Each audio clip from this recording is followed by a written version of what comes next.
Shoots. I mean, winning. That's right, winning.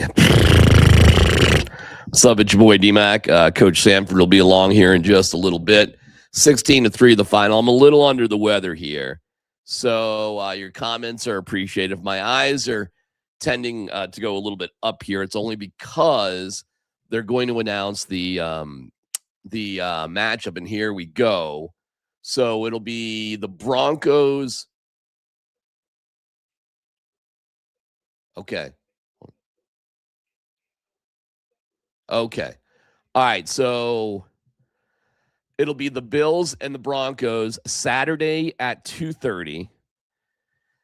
And then San Fran, Seattle has the late night game at 8 o'clock. So, or 6 o'clock Mountain. So 2:30, you're going to get the Buffalo Bills here in town. I'm happy to take your comments until Coach Sanford gets here. It was a great weekend of football period, because that IU game and Fernando Mendoza, he's something else. And we'll probably talk about him in a little bit. I just got to keep it real. You see tonight in this New England game why I was advocating and I wanted the Broncos to play the Chargers. That was the team I wanted to play. Why? And somebody actually sent me the most idiotic message. It was, hey, Jim Harbaugh is 6-2 against Sean Payton. What a ridiculous thing to say. So in all the years, all the teams, everything matches the same context as playing this weekend. Silly analysis. The analysis that mattered was how terrible and banged up the Chargers' offensive line was. The Broncos were going to beat the Chargers. I don't care who they were playing. It didn't matter. They scored 3 points tonight, guys. They couldn't score against the Broncos. And I get it. It was with backup players, but it didn't really matter. The Chargers were limping their way into the playoffs. And, I mean, it's 16-3. It's not like the Patriots mollywopped them or anything. It's not like they were that amazing offensively. So I'm not really afraid of the Patriots. The one team, Smoky Hill High School, by the way, with the hat.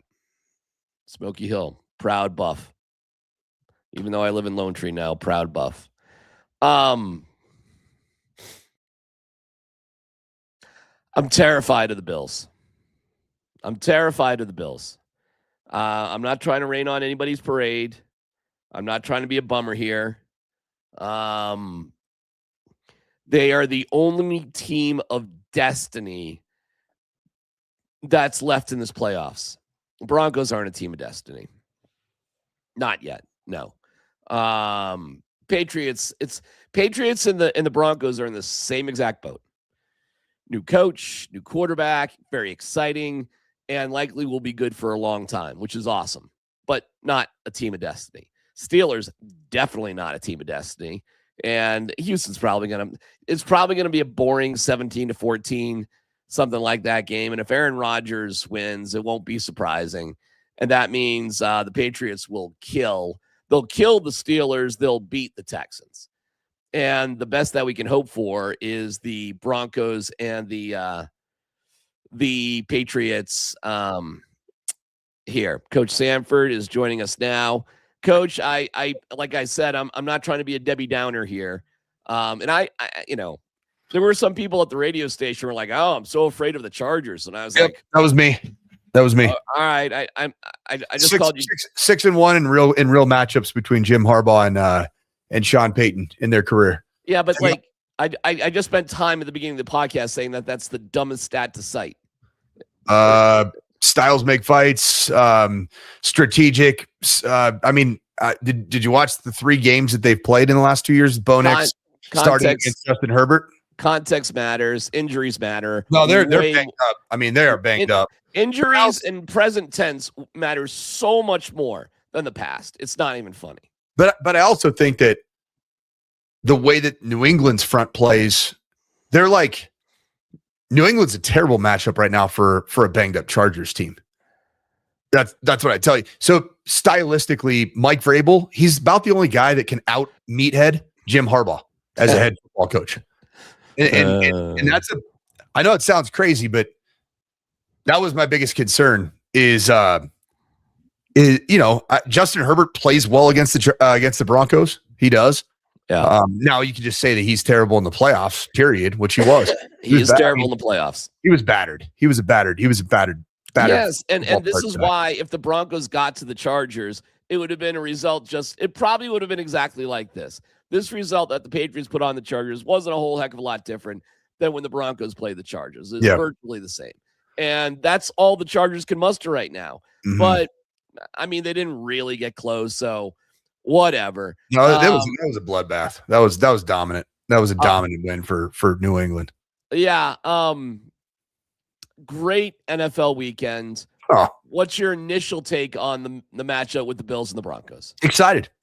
I'm excited. I think you're going to be going against the best quarterback right now in the National Football League. I mean, that's the bottom line. It's in the absence of Patrick Mahomes, Lamar Jackson, Aaron Rodgers, as old as all get out. We'll see what he does tomorrow night. I mean, you're playing against the best.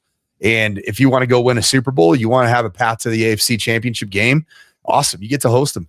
Here's what I think about Josh Allen's performance today. I mean, he's so good. He's so big. He's so durable. He's kind of just a guy's guy. He's a dude. He's a total bro.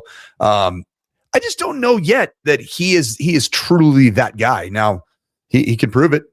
He can prove it in the next, I guess for him, it'd be, he's 3 wins away from going into a category that's very different. I think he's a clutch football player. I don't know that he yet has embodied the real clutch gene. And until you do that in the postseason in an AFC Championship or a Super Bowl, we'll have to reserve judgment. But he's so good. He's so talented. I still think the Bills have some warts. I think their defense they played well today. I'm not gonna lie. Like watching Milano fly around. I mean, that's a better defense than it's getting credit for this year. But I think the Broncos this year are in a much better place. How they built their defense to handle the Bills than they were a year ago. And I'm talking about with the trenches. And you're going to have hopefully a healthy John Franklin Myers back. Malcolm Roach, this defensive line, Zach Allen, he was a little dinged up at the tail end of last season going to the playoffs. I like the defense in front of the Broncos against the run game of the Bills. I think they can handle it. And I think that, be curious to see, is Brandon Jones going to be back? I don't know if you've heard anything on that front. Is he expected to be playing? Not sure. It's a good question. Don't know. It's a big one. Physical safety can he directs a lot of traffic. Him and Hufanga are pretty dang good together. But yeah, I mean, Bo Nix got to outplay Josh Allen. I mean, it's at the end of the day. That's what it's a quarterback league. And that's what's going to have to happen. In some way, he's going to have to outplay him in some capacity, whether it's outplay him in a 13-16 type of way and just be better when the game's on the line. A lot of these games are, I feel like the AFC was a little bit lower score and the NFC was wild. I mean, it was wild. The fourth quarter, was fun. The NFC was nuts. The AFC games, I mean, obviously they're really good, but felt a little bit more low scoring, a little bit more reserved from an offensive standpoint. We are brought to you by Journey Spice. And, oh man, I had a lousy vacation. Coach, I took a couple days off. I got the crud. You got the crud. Correct? Yeah, got the crud. To everybody. Crud. Yeah. Oh my God. But the best thing is that we had some great meals, and the condo was actually a joke where I stayed, but the meals were good. Where were you again? I was up in Winter Park, which is great. Oh, nice. I love Winter Park, but if you find that cheapest Airbnb condo, there's a reason. You get what you pay for, man. There's a reason. But Journey Spice tastes delicious on everything. And you can even throw some KC barbecue rub on the perhaps on the buffalo wings. There you go. Perfect. So there you go. And I can give you all sorts of buffalo references, Coach. I lived there for 6 years. Oh yeah. I know what's going on. And I'm going to tell you this. Thank you, Journey Spice. Save yourself 10% using the code 2026 playoffs. And more on Journey Spice here in a little bit. What kills me is the Bills are arguably the only team of destiny left in the playoffs. Team of destiny. Explain. Broncos and Patriots are almost in the exact same position. Yeah. Second-year quarterback, young coach, whatever, loads of time left. Exciting. Really awesome. Well, I wouldn't say Sean Payton's a young coach. Well, whatever. He might be gone. Doesn't matter. Right? Whatever. That's whatever. Not a team of destiny. Good teams can win. Okay. I'm scared of teams of destiny because in 2006, the Broncos got to the AFC Championship game against the Steelers, and it wasn't very close. And then it was Jerome Bettis and playing a Super Bowl in Detroit, and it was just one of them, oh my God, how do you beat one of these teams of destiny things? And then you look at, what's Houston and Texas? There's no teams of destiny, or Steelers. Neither one's a team of destiny on that one. Right. And if you look over in the NFC, hell of a story with San Fran. Bears. Team of destiny. They feel that way to me. They're getting there. They're getting there. Because they haven't had quarterback play like this ever. How about 3 quarterbacks from the draft 2 years ago in the first round are on to the second round of the playoffs in this year, in their second year? That's pretty cool. Hey, Caleb, awesome. How good was Caleb Williams? You know what I like about him? Ben Johnson is an asshole. Yeah. And a turd. Yep. And while he is going all, fuck the Packers and all that stuff, Caleb Williams is not smiling at it. He's not getting off on that moment. He's got his hands in his pocket. Like, if you were to look at like 2 speeches, you would think that Ben Johnson just played linebacker and Caleb Williams was your quarterback. Yeah. So I think Ben Johnson's a fucking turd. And that's my take on Ben Johnson. How creepy was his handshake with Matt LaFleur? It wasn't even like a brush by. He did like a weird, like Hobbit kind of like lean in, like, like he was like, it was like a Lord of the Rings vibe. He mentioned LaFleur in his opening press conference about how great it would be to beat the LaFleur twice a year, which was like, are you joking or you're not joking? I saw all the handshakes this year. They were rude. That one was ridiculous and childish. Very childish. Then to do that like in the locker room was stupid. You won the game. Have some class. Yep. So he could go up there with Liam Cohen, Mr. Small Market guy, and catch those vibes. But Caleb Williams is the real deal. He's the real deal. He's he was. And cool he was under fantastic. pressure. If you find one common trait with all these quarterbacks that are moving on, how they handle pressure in the fourth quarter is remarkable, Coach. Maybe you can speak on that. Yeah, I mean, I was impressed with Drake May today. Just didn't let his highs get too high, his lows get too low. It took a while for him to have the breakthrough moment. And then the throw that he made, similar again to Caleb Williams. Caleb Williams was on a 4th down, and it was way more off balance, off platform. But Drake made that layered throw that he threw the touchdown to open up scoring. That was big time, man. He looked composed. He looked like he was, even though he was getting a ton of duress. I mean, he was under duress the entire game. I mean, the Chargers defense is good now. I mean, that's one thing that they're good. They're a good defense. Offense is a train wreck right now.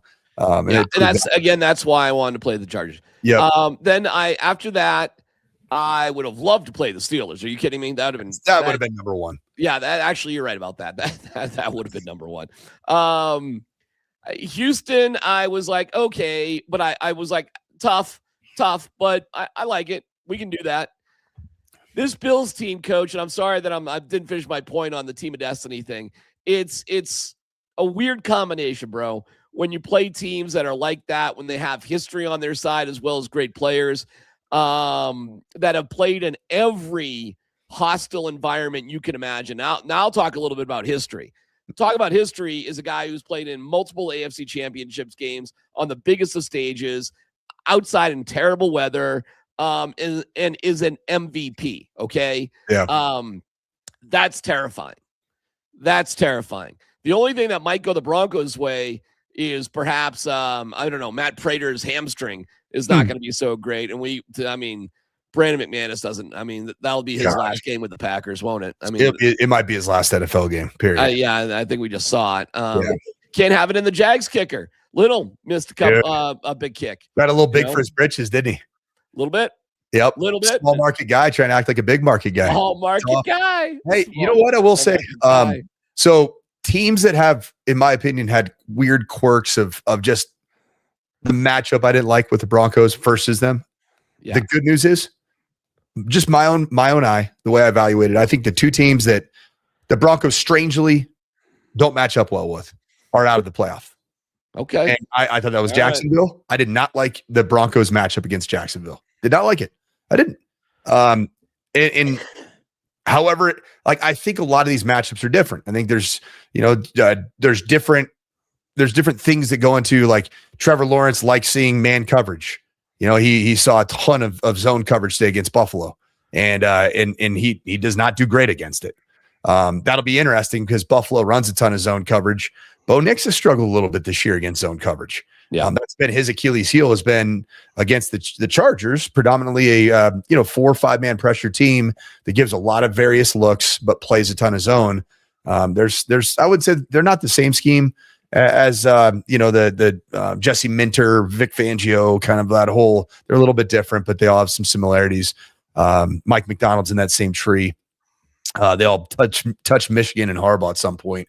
But I think the style of the Bills Broncos game is going to come down to it. It's going to be a 4-quarter game. It's not going to be like last year. I'm purging the thoughts of what happened last year.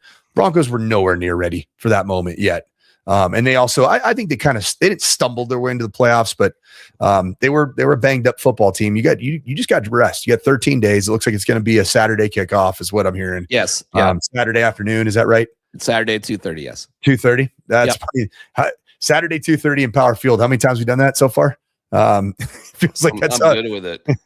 I'm just going to take a quick peek to the weather. Not that it will make that big of a difference. I mean, sunshine, high of 46. Perfect. Okay. Playoff weather. Beautiful. Yep. It's going to come down to, I think it's going to come down to if the offense can just play good football, you're in the AFC Championship. That's what I said. The offense in general, it's Caldwell. It's played, and I do like what Sean Payton said after this week. It's when he finally had his media availability. Was that yesterday or was that today? He had something Friday and Saturday. Okay. Or maybe it was just Friday, but yeah, Friday. where he was able to be pretty, I think a lot of people were like, yeah, they're just sandbagged. He's like, no, we played bad. We played bad offensively. How about that? He's Wasn't right. That interesting. Yeah, he's right. He's transparent. He's challenging his offense. I'm sure he challenged Bo. I don't think Bo loved the way he himself played. But it's not the first time the Broncos have hit a bit of a rough patch offensively, and then they've responded. So, what a good time to respond. Well, listen, it's the second round. What I enjoyed the most today, first of all, just watching football. I mean, it's been 3 straight days of awesome football. And we'll get into Mendoza here in a second. But what I enjoyed was the thought sitting here today and yesterday, Coach, thinking Broncos don't have to do any of this. They don't have, these games are hype, man. There is an emotional toll that goes with doing this. Yeah. And to go through it time after time takes a chunk of your heart away. Mm-hmm. And the Broncos were able just to chill out, and it's having this bye is so big. It is so huge. And I don't want to hear people saying, oh, they're going to be rusty and they're going to be this, they're going to be that. Silly. No. Silly. If you lose, you lose because the other team is better. But you're never going to be in a deficit or a bad position, Coach, in my opinion, having rest. No, rest is good. Rest is good, especially for this Broncos team that played in so many one-score games, so many high-leverage spots. And when you play in that many tightly contested games, there's a toll physically. There's a toll mentally. There's a toll emotionally. And I think just getting away, I know they got some work in. They did some OTA style of good on good, which I thought was a very wise decision from Sean, because you're not going to have rust. Like, if you haven't played your best football en route to your last 2 or 3 weeks of the season offensively, maybe getting a little time away was good. Maybe getting back to the drawing board and just working on some basics was a very big positive for the Broncos. I'm not worried about they were the hottest team in football and then all of a sudden 13-day layoff, they're going to cool off. I mean, it's not the case. Broncos are a good football team that finds ways to win close games. And time again, they have at least 1 point more than their opponent. And I believe that is going to be the case against Buffalo. because that's who they are. And the best indicator of future events is always past events. And if you look to the past events, the Broncos have played very good football, minus, I'd say, really one Sunday against the Jaguars in your own building. And they've won football games. It hasn't always been perfect, hasn't always been pretty. Yeah. But I think they're going to be well rested, and I would love to see. I doubt there's any chance we see J.K. Dobbins, but I would like to see the health of some of the guys that are a little banged up. Your offensive line a little banged up. Would love to see that whole group back fully ready to go, which they will be, I'm sure, because they finished out the game against the Chargers, and it's going to be a really good matchup, man. It's a rematch of last year's playoff game. You're not in Buffalo, you're in Denver. They've got to make the long trek. That's a big trip, man, from Buffalo. It's a big trip. Oh my God. It's a big trip. Yes, it is. Yeah, you get on a private plane, you close your eyes, 2.5 hours later, you're there. So how long is the flight to Buffalo? Direct on a private flight? I don't know, 3 hours, maybe. Okay. I don't know. It's they'll live the flight. Yeah. I'll tell you how the Bills beat Jacksonville. 7 of 14 on third down, 2 of 2 on fourth down, 3 for 3 in the red zone, and +1 in giveaway takeaway. Mm-hmm. And right there, that's how you beat good teams. You win on third down, you convert on fourth. We saw a lot of crazy fourth down things going on this weekend, which seemed insane to me, but okay. I mean, it's a strategy. Ben Johnson in the first half was out of his mind. Let me tell you this, man. Ben Johnson, the Chicago Bears, okay, I give him credit for hanging in there. I do. But the Packers should feel awful. They gave that game away in the second half. Yep. It was just put a couple of drives together. My God. And 18 point. We'll see if John Harbaugh wants the Packers job. Yeah. Because if he does, he's going to get it. Yeah, I have some birds flying around that there might be some movement. We'll see. In that direction? Yeah, in Green Bay. Yeah. Yeah, I don't okay. Nothing directly from anybody that I'm talking to, but just hearing it's very unsettled. Very unsettled. As it should be. Yeah. And if I was the owner or whoever's in charge of doing shit there in Green Bay, I would try to hire him, because LaFleur, again, when I see terrible game management at the highest level, you can't be my coach. We can lose if we're not good enough. But when you single-handedly game manage away a game, you're out as far as I'm concerned. Yeah. I haven't put this team together and done what I've done and spent the money I did to have you blow it, you jerk. And LaFleur, I'm not saying he deserved a bad handshake and all that. I still think Ben Johnson's a weirdo. But I was watching your team and Jordan Love, and I'm just like, what are you doing? What are you doing? He was fantastic down the stretch, man. And he had the amount of drop balls that the Packers had. I mean, even on the final drive that should have won the football game, he had wide open. He threw an unbelievable ball to Jalen Reed. Jaden Reed, he just straight drops it, and then the dart that he threw to Christian Watson that might have scored, just an absolute drop. Bad ending there. But you shouldn't have been in that position. I'm like, dude, you're up 18 in the fourth quarter. You're like, well, you know what Matt LaFleur was a part of as offensive play caller. Dan Campbell's offense? No, 28-3 in the Super Bowl. Atlanta Falcons blowing it against. God, he was the offensive play caller. Yep. Oh my God. Yep. Offensive coordinator. Well, he's put a couple great masterpieces together, hasn't he? He sure has. My goodness. All right. I got a deeper thought on everything. I'm nervous about the game. I'm glad to hear some confidence from you. And by the way, I do not want to hear this week DMac is from Buffalo. He's rooting for the Bills. That is the laziest analysis of how I feel like I feel. I was there for 6 years, and besides the Broncos, I pull for the Bills. And I cannot stand phony baloney Liam Cohen. How's that small market stuff going today? Can you get a small market golf reservation? Hey, you don't have to travel anywhere. You're already there in Jacksonville. Good for you. Yeah, you have a small market vacation just right in your backyard. Yeah, maybe because nobody goes to Jacksonville for a big time vacation, but a small market vacation, I'm sure they've got a Sunday shop and a pitch and putt nearby. We'll get back to what the most pressing concern is for the Broncos in a second, but we do want to thank our great friends from Journey Spice. There's a world of flavor out there, and to find it, you have to take the journey. Journey Spice Company handcrafts the most premium spice and seasoning blends that have no sugar, no salt, are certified USDA organic, non-GMO, vegan-friendly, and always planet-friendly. You are going to love serving amazingly delicious creations while knowing you helped reduce single-use plastics. Make sure to search for Journey Spice Company on Amazon today. And use that code 2026 playoffs and save yourself 10%. Coach, I want to get into Mendoza here in a second because I was so impressed by that kid. But what do you think the Broncos have to do? Give me a couple of.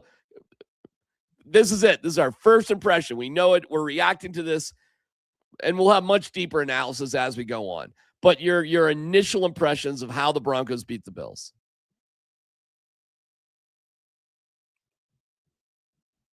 Oh, is Coach frozen? Coach, you're frozen up there, my man. Maybe hit a refresh. Come in, come out.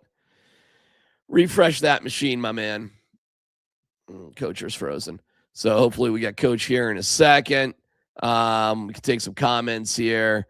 We got to get a run game for Bo to get good looks at play action. All right. If the Broncos don't win, Coach will come back here in a second. If the Broncos don't win, I hope Buffalo does. Oh, well, all right. Me too. I'm with you on that. Coach is in deep thought. He'll be back here in a second. There he is. Sorry. There you go. Happens. Sorry. That's okay. I was setting you up. Give me 3 keys, and we'll talk about this deeper all week. But right off the bat, you beat the Buffalo Bills by doing what? You beat the Buffalo Bills by playing. You got to outplay them situationally. Situational football is going to be key, and I think it's going to come down to the same things we always talk about. But finding a way to if you lose the turnover battle, you're losing the football game. That's how I'll put it. I think if you're even, you win. If you are plus, you win. And if you're plus 2 or 3, you're gonna win going away. I'm not gonna dominate the Bills, but you're gonna win going away. Somehow, some way, you got to start fast. You got to start fast on both sides of the ball. It can't be one side of the ball waiting for the other one. Can I get going? You got to start fast and get the crowd into it. So that's number 2. Start fast and get the crowd lively. They're going to be ready to explode. I mean, it's going to be a loud, ruckus environment because it feels real. This feels different. I mean, it's a home playoff game. You're in round 2. You already survived. And situational. And then the third one is Bo's got to show the clutch gene that he has that over Josh Allen in the fourth quarter. And I think he can. I think it's possible. Okay. So it's going to come down to the wire unless you win the turnover battle in a decisive fashion.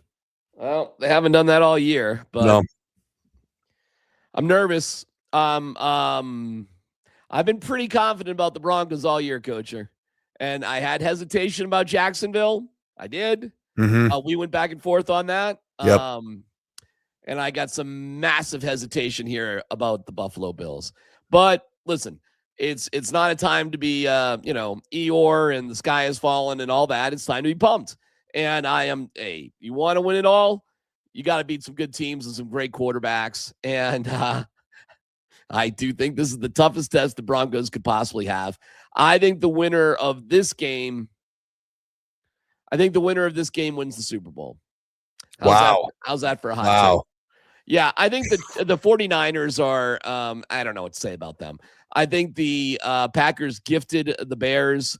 I don't believe in Seattle, which is stupid because I probably should. And I heard Brock Heward kind of chastising people on your show about that. And they do suffer from not the quite thing as small market Jacksonville, but they're tucked away up there in the Northwest. You just don't pay a lot of attention to. I was just in Seattle for the weekend. It's nice. Is that right? Place. Yeah, I took the wifey. Little weekend getaway. You did? Yeah, just a trip to Seattle. Wait, yeah. I thought you were sick. I had it. So I missed Tuesday, Wednesday, and then Thursday I was kind of on the mend. Friday with the trip was planned. So you hit it. Yeah, it was perfect timing. It's perfect timing. Well, good for you, bro. Like I get sick and it's like a fucking 7 to 10 day ordeal. It always is. So I did sleep it out, man. The post college football coaching life is the first time I've ever taken a sick day in my life. I didn't used to take sick days. I didn't test for anything. I got a test on Monday or whatever, Tuesday, influenza A, man. Where do you go for a test? They just sell them like over the counter at Safeway. And I was thinking about my partner because he's got a new baby and Rod. Yeah, well, he apparently got sick too. I know. So I didn't go. Apparently, I didn't test quickly enough. But so it's all your fault. It is. It's all. I'm patient zero. Great. So you are not excited about this. I'm very nervous. Okay. I'm very nervous. I'm not predicting a loss for the Broncos, but I'm going to need some time to think about this one. Mm-hmm. It's not obvious to me. It is not obvious. No, it's playoff football. Have any of these games felt that obvious? To me, the Chargers would have been obvious. The Texans would have been, okay, we'll figure that out. The Steelers would have been beyond obvious. Right. There are teams that you can lose and give away, take away, and beat. Bills are not one of them. I was thinking it was going to be Jacksonville. And Jacksonville, was that last interception, that deflections, man, did him in. I thought Trevor Lawrence was going to drive him down the field and they were going to get a field goal and we're going to overtime. I mean, wasn't it more Sean McDermott, just mischievous, nasty decision not to use up more clock? What a stupid decision that was. Oh my gosh. How it paid off. That? His team had his back, but geez. Take a knee. They have no timeouts. You would have 3 shots from the half-yard line with a quarterback that just did a quarterback tush push for 12 yards. Like, I think you're going to get it over the goal line. The stupidity of that move by Sean McDermott was, I mean, it was to the degree that I thought, oh, well, this stupid move is going to cost them a game. 100%. It just feels silly taking a knee on first down, but you just take a knee on first down. Right. That's all you do. Right. Nothing to think about. I'm screaming at my TV. And Jacksonville did the right thing. If you're going to be stupid, okay, let's go. It was, coaches, really seriously, sometimes they drive me nuts. I want to tell you about my favorite coach in the world right now, besides you. You're Kurt Signetti. I love this guy. Because now I'm doing way deeper dives into Kurt Signetti. Now I know Kurt Signetti. Now I cannot believe, by the way, how much money did Indiana throw to Fernando Mendoza to get him to not go to Miami? I mean, I couldn't believe. The whole story lives less than a mile from the campus.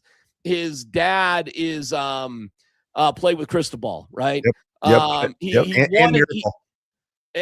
desperately wanted to go there, and they wouldn't even offer him a walk-on spot.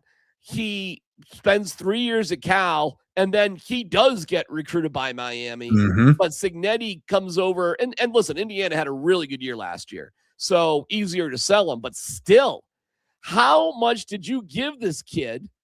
And what did you promise his brother, by the way, too, which is another twist on it. And like, what can you imagine the package was? The Mendoza 7 package was to not go to school where you dreamed of, who's got a great team, also competing for a national championship. 7. You tell me. What do you think? I think he got around 5 himself. His brother must have got something too. Yeah. Honestly. Yep. See, that's the big misnomer about Indiana, everybody. Signetti is a master manipulator, and he's doing a great job of letting the entire nation feast on this storyline that they just have none of these 3, 4, or 5-star players. Guess what? Yeah. 4 and 5-star players don't matter because those are high school rankings that are dumb. Yeah. High school. What matters is getting a wide breadth of experienced football players. And guess how you get those players? Guys that were starters at MAC schools and stars there. Yeah. Guys that were starters in the Big 12. Guys that were starters in FCS football. They were superior players, all conference, established 21, 22, 23-year-old players. You know how you do that? You pay. They have the best full roster that money can buy. Yeah. And no doubt. I know where all the money's coming from. I know Mark Cuban's part of it, but I think there's some other places that it's coming from. It's pretty cool. It's amazing. Yep. And the way their fans turned out, and I saw Cuban online, like, hey, ticket brokers, how do I get my hands on tickets? Mark Cuban soliciting on Twitter for tickets for this game in Miami. Cignetti's approach, boy, this guy. I saw oh gosh, who was it? It was a couple of ex-NFL guys on a podcast, and they were like, I don't care what you got to do if you're an NFL team, throw the bag at this guy to get him. And I'd make him the highest paid coach in the NFL, because what he's doing is he's doing exactly what a professional team would do. It's Belichick, Ian. Yeah. And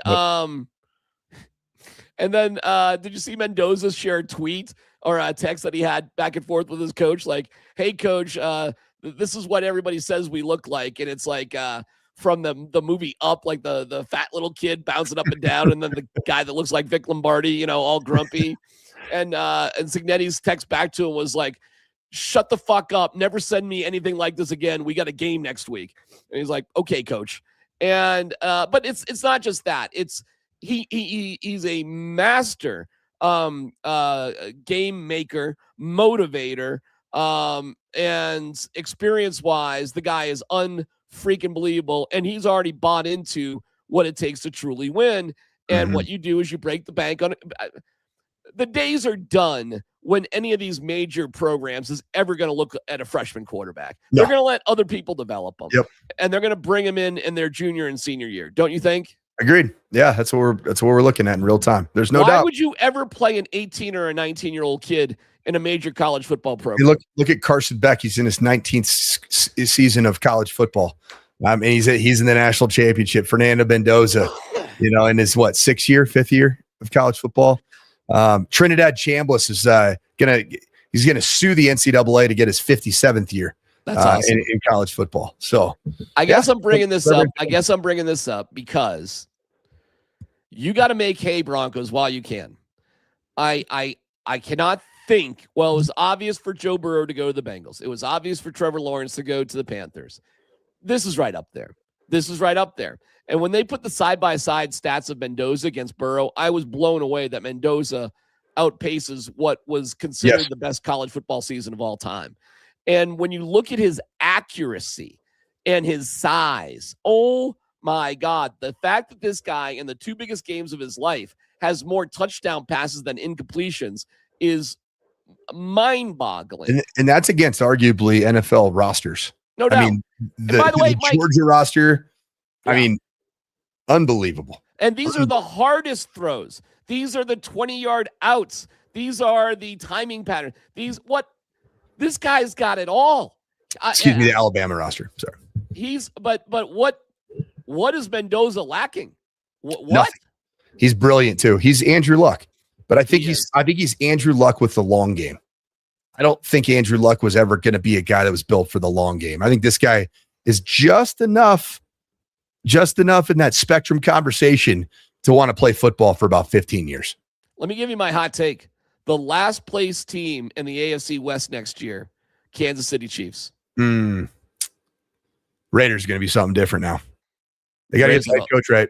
They got to get the head coach right. You're going to get. I'll tell you what, you can allure a good head coach because of what's happening with Fernando Mendoza, and that you're in the driver's seat right now. Mendoza's going to attract a lot of people. They got a ton of money. I'm not going to say the Raiders are going to do great. I just think the Chiefs are going to be awful, because who knows when Mahomes is really coming back and how he's going to be.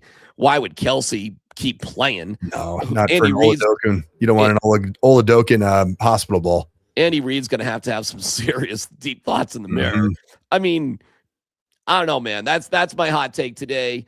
I think the Broncos are in good shape. The Chargers got a bum deal. I'll tell you that. Just the injuries. Yeah, the injury thing. Yep. It was not pretty. And they were already a little bit deficient of real like top end skill talent on the offensive side of the ball. I mean, that's been a little bit, but they built that thing to be a juggernaut with their O-line, and they're missing both their tackles. This guy's saying critical distraction. It was delayed gratification was the expression that he was talking about. delayed gratification, which could be sexualized, but Yeah, it was sure more, whatever. Okay, Coach. Here we go. It's Here we it's go. game week, man. It Here is we game go. week. Here we go. What are we, 6 days away? Wake up tomorrow and we'll be 5 away. I'm going to take my lozenges. I'm going to get my hot tea. I'm going to get the rest the best I can because I can't be missing. I can't be missing stuff. Nuggets keep winning too. That was a gutsy win by them. Down 4. Another one. Jamal's got the flu. Did I give it to him? Was that KSE? KSE somehow, some way got back to him. All right, you made me laugh there. Let's go out on a laugh. We'll be back together. We have a new little schedule. We're calling it Altitude Football. So Monday through Thursday at 6 p.m. every night, it's football. Mondays and Thursdays is me and Chad. Coach and I are always going to be Sunday nights around 8:30 or something like this time, as we've done. Rachel Vigil joins me on Wednesday for cocktail hour, and me, Coach, now a new day, which will be Tuesdays. And we'll have specialty programming as it comes. So it'll be a great way for you to know what exactly you're going to get in terms of football, 6 p.m. on YouTube and Twitter and Twitch and all that sort of stuff. So we love football. We love football. All right, Coach, we'll maybe see you tomorrow. Football is fun. Football is. I'm back, man. I'm back tomorrow, man. No. I'm here. Well, I'm talking about myself. I'm done. I ain't worried about you. You're a machine. You're a damn radio machine. I'm done thinking about you. All right. You're gonna have a super spreader event and bring whatever strand you have to the studio and cough all over that mic. I know it. I love you, buddy. We'll see you tomorrow. Bye, everybody. Go Broncos. Look, am I ever happy? No.